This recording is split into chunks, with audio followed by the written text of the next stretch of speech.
So isang napakagandang balita nga po para sa ating mga Pinoy boxing fans. Ito po ay dahil naging matagumpay ang ating pambato na si Miel Fajardo sa naging laban nito sa bansang Argentina kontra sa hometown fighter and knockout artist na si Tobias Reyes.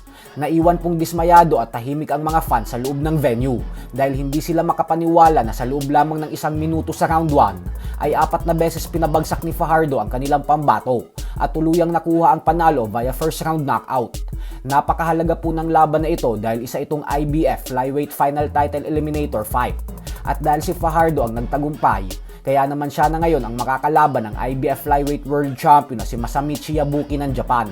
Bukod dyan ay umabante na din ang record ni Fajardo ngayon sa 14 wins with 12 knockouts sa 3 talo lamang. Habang si Tobias Reyes naman ay lumagapak sa 18 wins with 16 knockouts at 2 talo.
Sa kabilang banda naman mga idol ay tila dismayado rin ngayon ang mga fans sa British heavyweight superstar Anthony Joshua nang dahil sa hindi ito kumasa sa hamon ni Tyson Fury na sunod na maglaban matapos manalo ni Fury kanina.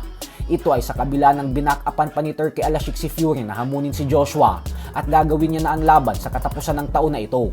Pero hindi rin naman natin masisisi si Joshua mga idol dahil may punto din naman siya nang sabihin niya na noong mga panahon umano na nasa tuktok si Tyson at siya ang naghahamon ay ayaw siya nitong bigyan ng pagkakataon. At ngayon umano na nangangailangan na ito sa kanya ay hindi niya daw pwedeng ibigay na lang ang laban ng ganun kadali at bagkus kailangan din umano nitong paghirapan. Kaya kayo na lang pong humusga dyan. Sports Talk PH, kakaiba ang laban ng mga Pinoy. Lakas at dedikasyon ng armas na tinuon. Kamaong nagbabaga ang sayo ay baba.